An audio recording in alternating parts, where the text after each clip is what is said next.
Meet the man with the hardest job in Republican politics. It's not him. There is no doubt in my mind that he loves black people and wants our community to thrive. He wants us to have political options. He truly believes there is a place in the GOP for black people. That's why he took the toughest job the party could ever assign, National Director of African American Initiatives and Media. In other words, persuading black folk to vote Republican, which, this year, means persuading them to vote for Donald Trump. And it's why Lovelace showed up here, a few weeks before the Republican National Convention, to listen to a small group of black people, some interested in the party and some already staunch Republicans. One person after another expressed frustration with the Democratic Party. Lovelace just listened attentively. Corrine Sanderson, the black woman running for the state house out of Youngstown, told the group that she is a triple minority. She's black, a woman, and a Republican. "I'm the only Republican in my family," she said. During a discussion of the Second Amendment, Lovelace mentioned the sit-in on the House floor that had been organized by Representative John Lewis, the civil rights hero and Democrat, earlier that week. Lovelace asked what people thought about it. "Demagoguery," one person responded. "That was their political purpose."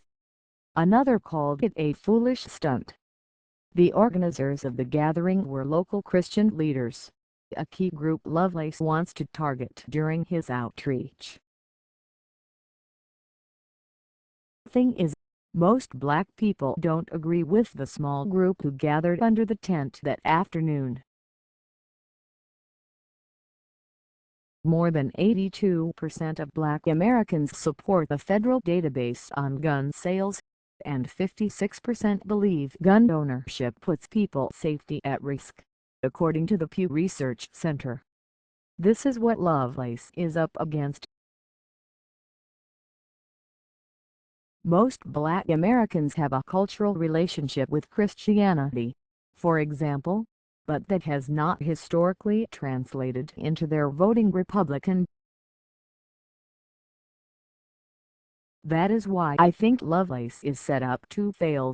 Republicans are ideologically out of step with most black voters. There's a reason there are many reasons they overwhelmingly vote Democratic.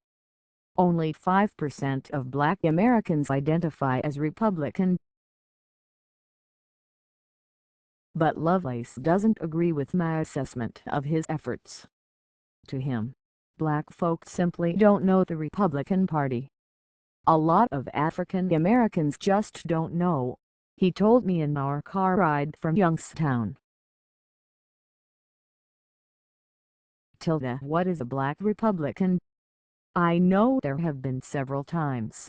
Time in different places. Time in the hood somewhere in the black community. What have you? People are talking, and I tell them I'm a black Republican, and they're like, wow. I didn't know you guys really existed, outside of Clarence Thomas, or the black senator or congressman that they see every once in a while on TV. Lovelace registered with the Republican Party as soon as he turned 18.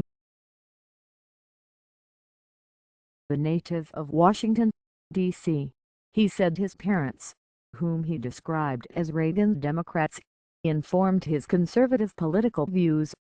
From about age 13, he said, he felt he would grow into a Republican. It seemed Republicans were more for freedom, just for more independence and less reliance on government, he told me. I know everyone. At some point, there's a time when you may need government to assist you, and that's a role of government. Government should be there, military, Social Security, Medicaid, Medicare, etc. It seems like the Democrats rely more on government. They want to keep pushing it. Lovelace worked for Maryland Gov. Larry Hogan and advised him on how to respond to uprisings in Baltimore over the death of Freddie Gray. He worked in communications for two members of the House and a senator, Jim Talent of Missouri. But he said he takes the most pride in working on Start Parker's 2010 House campaign in California, for which he said he helped raise $2 million in just 8 months. Parker lost, but Lovelace said he is proud that the candidate finished without any debt. When he was hired by the RNC in April, the party chairman, Reince Priebus, called engaging with black voters a top priority. "I'm confident his experience will help us build on our commitment to cultivate relationships and trust with black media and black communities," Priebus said of Lovelace. The Democratic Party spokeswoman said simply, "God bless Telly Lovelace on his new role. This is among the worst times in American political history for the GOP to recruit black people." Black turnout in the past two presidential elections was the highest it has ever been. The country's first black president is leaving office to stratospheric approval ratings among black voters. And most black people consider Donald Trump, the Republican Party's nominee this year, a racist. His treatment of black protesters at his rallies and open disdain for the Black Lives Matter movement is evidence enough.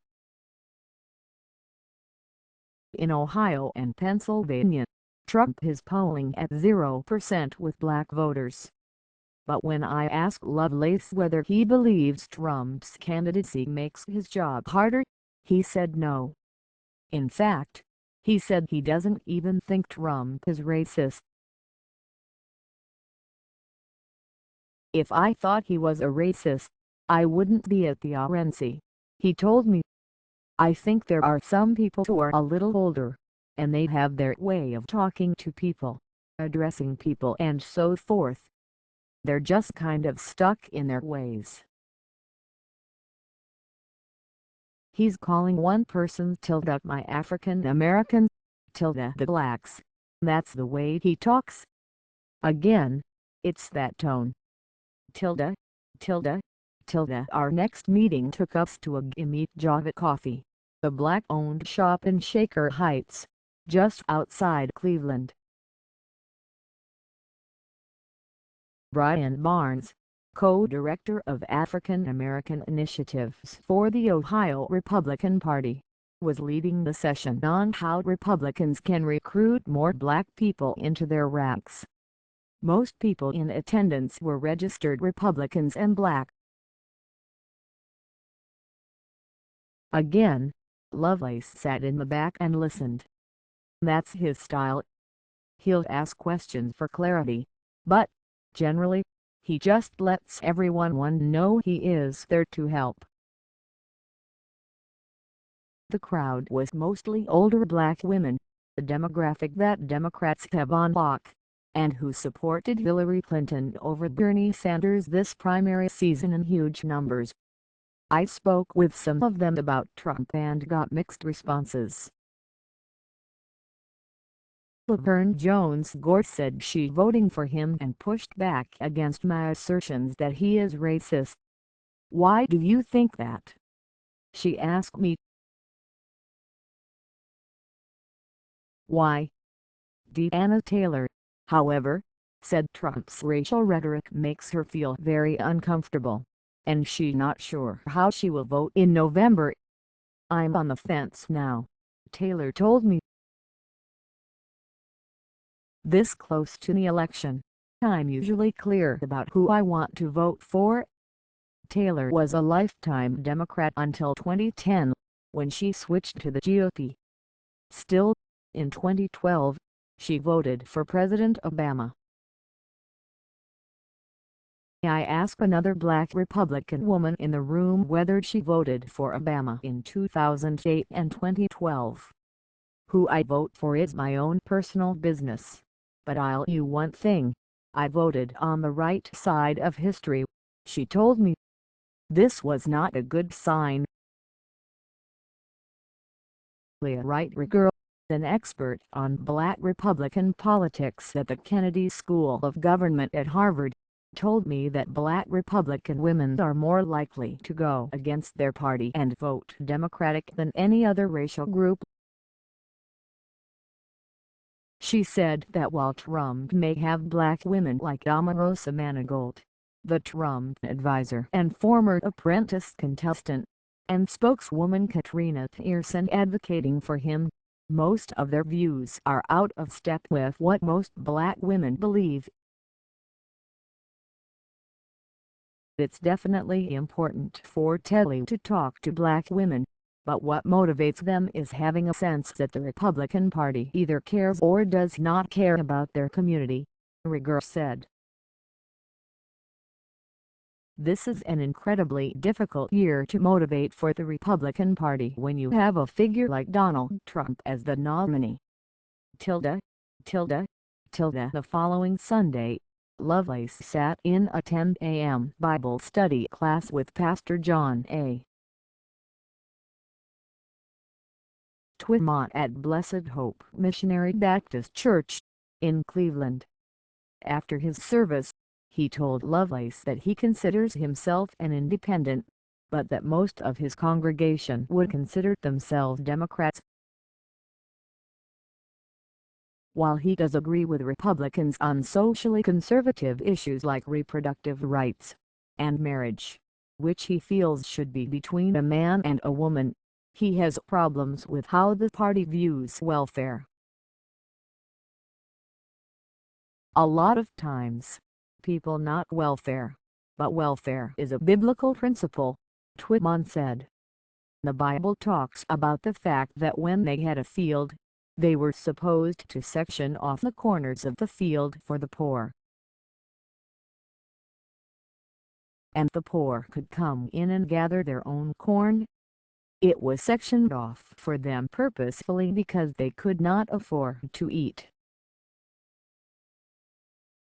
So when I see policies coming down taking things away from people, well, I don't know where they live at, he went on. I live around here, where people are not just lazy. They're not just not trying to find jobs. They can't get jobs. He talked about how young men in his congregation have felonies for selling weed, yet in certain states it's being sold legally almost exclusively by white people. And then there is Trump. Most of my congregation, they don't know Republicans. You know who they know? They know your presidential nominee, he said. And if that is what they know and if that is the face of what you are about, you'll never succeed in this community because that face appears to be a racist face. The face appears to be a bigoted face. The face appears to have no concern for our community. We went down to the 11 a.m. main service, where his father, Pastor Johnny F. Twimont, preached. At the beginning of the service, 2 Democrats running for judgeships in the city gave stump speeches. Barnes, the Ohio Republican Party official, and Lovelace followed them and gave theirs. Barnes thanked the church for their support of a water drive he helped coordinate. Lovelace gave a few remarks about who he was and how the Republican Party is interested in their community. It was not especially inspiring. I walked over to an older black woman sitting in the back and asked her whether she would consider voting for a Republican. She gave me a long side eye. I'm straight Democrat, she told me. "I'm not gonna sit in church and lie to you." Tilde, tilde, tilde. As Lovelace sees it, Democrats have failed black people. He points to several examples of how cities run by Democrats have the most abusive police departments.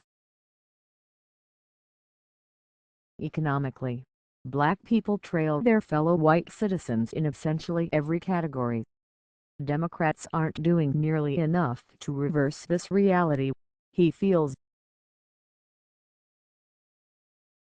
He believes that if more black people met black Republicans like him, face to face, that would ease their reservations about registering with the party. Lovelace doesn't put a number on how many black people he believes will vote Republican this year. Trump, however, thinks he can get 20%. I asked Lovelace whether that was realistic. Mitt Romney, I reminded him, got 6% in 2012. John McCain got 4% in 2008, and George W. Bush got 11% in 2004. Lovelace argued 20% is doable. "The reason why I think it's still possible to achieve Mr. Trump's goal, or at least double what we did in 2012, is because a lot of African Americans, a lot of blacks, just don't trust Hillary Clinton," he said. A note Caldwell, the Republican strategist, told me it is important to have black people in both parties advocating for black voters. "Who's giving the best deal is the real question," Caldwell told me, as we walked down East 4th Street in the heart of downtown Cleveland. "Even when it comes to Trump and Hillary, who is giving the best deal? Black lives don't matter to Hillary Clinton, it's black votes that matter." "It's problematic on many levels for us to believe her because she has a reputation and history of being a liar." Lovelace isn't focusing on presidential politics alone. He believes the party needs to invest in black candidates for local office. Those black candidates have a better connection with black communities than people in Washington. "If the GOP wants more black people to join the party," he said, "it needs to send more black people into those communities to do the recruiting." In the past, when the Republican Party has wanted to do African American engagement, it's been white people from rural and suburban America basically saying, "This is how you need to go do black outreach," as opposed to relying on those who are in the African American community, who have the relationships. It's always pretty much been white Republicans telling the black Republicans, "This is how you need to do it," when it should be the other way around. But his views are out of step with the culture of his party. For example, he feels the government should not have a say in who can get married, and he believes in a woman's right to an abortion. And he is very much for Black Lives Matter movement. He told me about the times he has been pulled over and the 3 or 4 backup patrol cars that come minutes later. Like any black person in America, he has his own fears of police and knows his job title won't protect him from abuse. "I'm an African American male. Even if I were in a suit, even if I were in a hoodie, they still see me as a black man," he told me. "They don't see me as a black Republican." When you speak with Lovelace, you see a man who loves his party but loves his community even more. The only reason he accepted this job is because he truly believes the Republican Party can offer black people something even though it likely won't be policies most of them favor. I jokingly called him the Mission Impossible Negro. He laughed. He told me his black Democratic friends called him to congratulate him on his new role when it was announced in April.